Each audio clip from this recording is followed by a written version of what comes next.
Picture चालू करो बे। अभी मजा आएगा ना भिड़ो।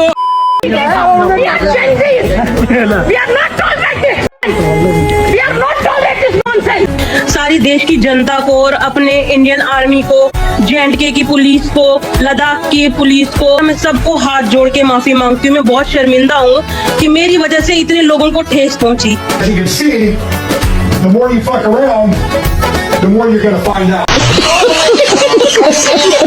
राजस्थान के लोगों को तो फैन हो गया मैं, मतलब क्या हो रहा है फार्मिंग करी भाई इन लोगों ने। अब ये कॉकरोच जनता पार्टी जो अपना मोर्चा लेके गए थे कि हम भी राजस्थान में जाएंगे, आंदोलन मचा देंगे, वहां के लोकल लोग खड़े हो गए, बोल रहे लोग तुम्हें घुसने ही नहीं देंगे। और लास्ट में सारी बहसबाजी होने के बाद CGP वालों को जगह छोड़ के भागनी पड़ी। भाई भागे तो भागे भाई, कार मार के शीशे बीचे तोड़ दिया और उनका एक लौंडा भी पकड़ लिया। और भाई जो चटकाया उनके लौंडे को, पिछली बार भी ये लोग राजस्थान गए थे, किसी ने चाटा मार दिया था, इस बार गए सीधा लौंडा ही चटका दिया। मतलब ये जो राजस्थान और CGP का मैच चल रहा है ना इस समय, राजस्थान पूरे 2 पॉइंट से आगे चल रहा है, CGP वालों के पास अभी भी 0 पॉइंट। बोल रहा है भाई हम नहीं जानते तुमने हमारे लौंडों को, हमें चाहिए इस पे एक्शन। मैं तो खुद CGP वालों को सपोर्ट दे रहा हूँ भाई, इस चीज पे एक्शन लो। कल ही अभिजीत दीप के भाई को लेकर राजस्थान पहुंच जाओ।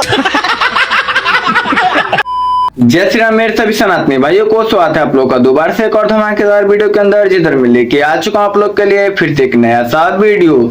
तो भाई लोग अगर आप लोग चैनल पर पहली बार आए हो तो वीडियो को एक लाइक करके चैनल को सब्सक्राइब करना, कमेंट में जय श्री राम का नारा भी लगा देना, क्योंकि हम लोग वीडियो को स्टार्ट हुई जय श्री राम के नारे के साथ करते हैं। तो वीडियो में अंत तक बने रहिए। जो भी आप लोग को वीडियो का बेस्ट पार्ट लगे कमेंट में जरूर से लिख के बताना, मैं उन सभी को पढ़ता हूँ, देखता हूँ और उनका रिप्लाई भी करता हूँ। तो आई होप कि आप लोगों को वीडियो अच्छी लगे। अगर अच्छी लगे तो वीडियो को एक लाइक और शेयर जरूर से करना। मिलता है आप लोग को वीडियो के लास्ट में, तब तक के लिए बाय बाय, जय Shri Ram. Ojas is here. She's from the Gen Z. Ojas, how do you feel when this woman in this video, I don't know if she's a Gen Z or a Genzilla, but she says, you know, we are Gen Z, expecting some kind of VIP treatment. First of all, Shiv sir, we are not tolerating this. I am very sure that she's not a Gen Z. This is extremely shameful and rage baiting. Our generation is fully against it. And what the hell was that Kashmiri dialogue? Yeah. I am so sorry to everyone present here that you guys had to hear it. You do not deserve this. A huge respect to everyone in uniform, to our army, police, everyone protecting us and maintaining the law and order.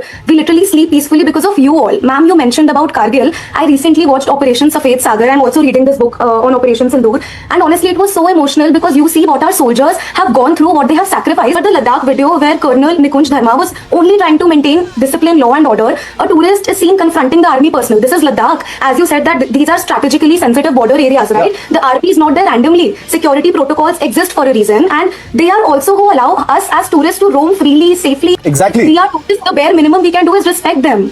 I completely agree. You've seen what the Gen Z have done, so don't mess with me. I'm not here to follow your rules. I'm feeling disgusted. I wonder how you feel, Ojas. No, it's really sad, Shiv sir. And again, as I said, that we are giving no validation to this, Yeah. and this is really defamatory for us as Gen Zs. Do you remember the CJP protest at Jantar Mantar? More than 100 police personnel were injured. Yeah. They were a content for few people. And I am really sorry again, as I said, that you had to go through this. The constant reels insulting Indian army, mocking soldiers, their uniforms. There's any trend which real Gen Zs are missing. I am a Gen Z too, right? The soldier you are mocking has a family. The police officer you are making fun of has children. Then why are you doing this to our Indian army, IAF, Navy, everyone? This is unfair and I do not support this at all. इस बंदी ने army को expose कर दिया। मोदी जी ने सही बोला था। Can do generation. ये ऐसों को देखकर ही बोला होगा जो आर्मी पे इस प्रकार से चिल्ला रहे हैं। मुझे बताओ आप लोग बैठोगे या नहीं बैठोगे? चलो। ये फीमेल हिप्पो चिंगाड़ रही है क्योंकि आर्मी ने इसे एक संवेदनशील इलाके पे जाने से रोक दिया है। और घमंड इस बात का कि हम जेनजी हैं, तू जेनजी नहीं है, तू गे है। और ये घमंड किस बात का है कि हम जेनजी हैं, हमें नहीं रोक सकते। प्रधानमंत्री को गाली दे दो तो बोला हम जेनजी हैं, आप आर्मी पे चिल्ला दो तो बोला हम जेनजी हैं। वो पहले बोलते थे ना कि तुझे पता है मेरा बाप कौन है, तो आजकल उसका नया वर्जन है कि हम जेनजी हैं। और कह रहे हैं हमें डीएसपी का नाम नहीं पता, ये प्रोटोकॉल है। ये कौन सा प्रोटोकॉल है कि लॉक लगा दिया और टूरिस्ट को यहाँ बंद कर दिया? इसमें इतना गुस्सा है हमारी आर्मी के लिए क्योंकि इसी की सुरक्षा के लिए इसे कहीं जाने से रोका।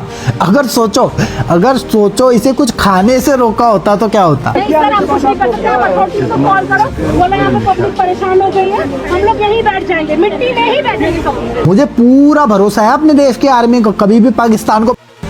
लेकिन ये दीदी अगर बैठ गई ना तो इसे तो आर्मी भी नहीं ला पाएगी। नहीं हटेंगे, यहाँ से कोई नहीं हिलेगा। हमारी सेना -50 डिग्री में कश्मीर में बस इसलिए खड़ी रहती है ताकि कोई हिप्पो अपनी छुट्टियां मनाने वहां पर आए, और अगर उसे रील बनाने से रोक दिया जाएगा तो इस प्रकार से आर्मी पे चिल्लाए।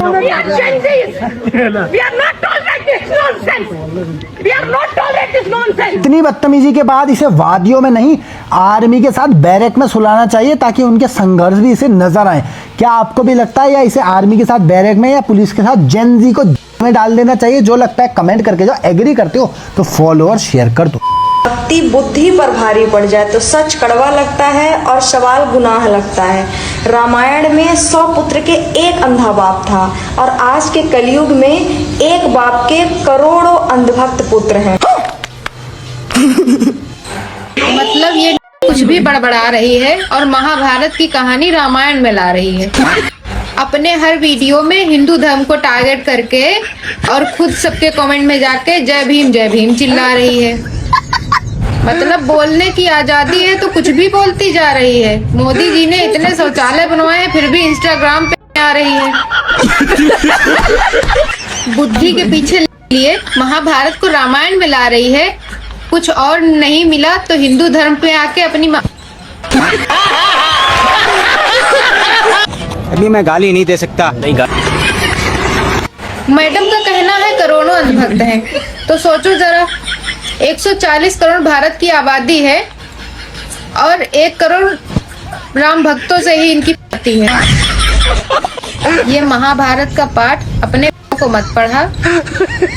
हो गई तेरी बीसी इंस्टा पे, अब कहीं और जाके गंद फैला। जय श्री राम। ये जो महिला चिल्ला रही है इसकी 3 बातों पे फोकस करोगे तो आपको एक पैटर्न देखने को मिलेगा।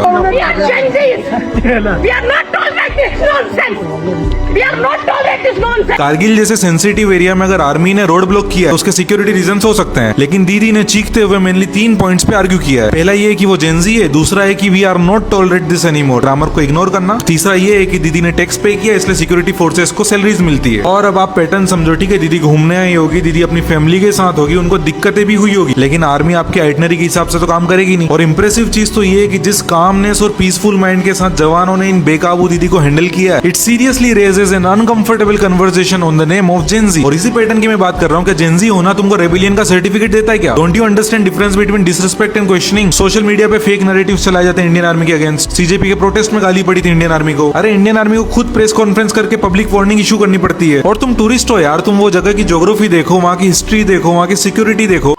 We are not tolerate this nonsense. We are Genjis. We are Genjis. We are not tolerate this nonsense.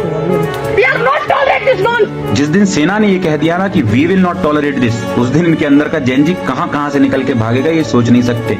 इन्होंने सेना को तनख्वाहिया समझ लिया। उनसे ये कहना कि जब हम टैक्स देते हैं तब तुम्हारी सैलरी आती है, दर्शाता है कि जेंजी की सोच आर्मी के प्रति क्या है। सेना इस देश के लिए है, सेना से ये देश है। जब सरहद पर सैनिक जागता है तब ये सो पाती हैं, जब सरहद पर सैनिक पहरा देता है तब ये नौकरी कर पाती हैं, जिसका टैक्स ये देती है, जिससे ये कह रही है कि उनकी सैलरी आती है। अंग्रेजी बोलनी आती नहीं और इस देश के जेंजी की कमान संभालेंगे। अगर सेना अपने एहसान गिनवाने आ जाए ना तो तुम्हें अपने खानदान को गिरवी रखना पड़ेगा। भाई सेंसिटिव एरियाज होते हैं जिसमें आर्मी के पास पावर होती है कि वो आपको वहां नहीं जाने देगी, और वहां जाने के बाद कुछ हो जाता है तो यही जेंजी छाती पीट के कहता है कि सेना क्या कर रही थी। इसलिए सेना की इज्जत करिए। आप भले होंगे जेंजीज, लेकिन उसका मतलब ये नहीं होता कि आप हर सही जगह पे भी गलत बोल के अपने आप को सही साबित करने की कोशिश करो।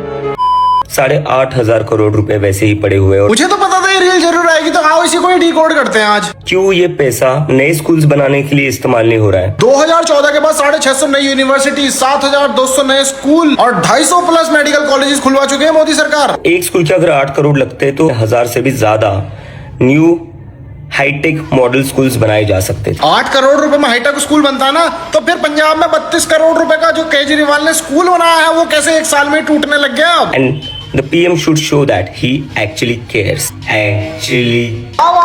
क्या स्टाइल मारा है। असल में इसको ये पता ही नहीं है कि पीएम केयर फंड जो है किस चीज के लिए बनाया गया था। दरअसल दोस्तों ये कोविड के टाइम में बनाया गया था कि कल के दिन अगर इंडिया में कोई भी ऐसी आपदा आती है कि जिसमें जैसे कोविड आ गई थी, सब कुछ बंद हो गया था, इंपोर्ट एक्सपोर्ट भारत में काफी ज्यादा दिक्कत आने लग गई थी, तो उस समय के लिए ये फंड रखा गया। पीएम केयर फंड भी दिखा दिया, मोदी ने अपनी डिग्री भी दिखा दिया, अब इन पे कुछ बोलने को है ही नहीं, तो बेबुनियाद बात बोलते रहते हैं। ये पता क्या, ये केजरीवाल की तरह बात करता है तो केजरीवाल का ही।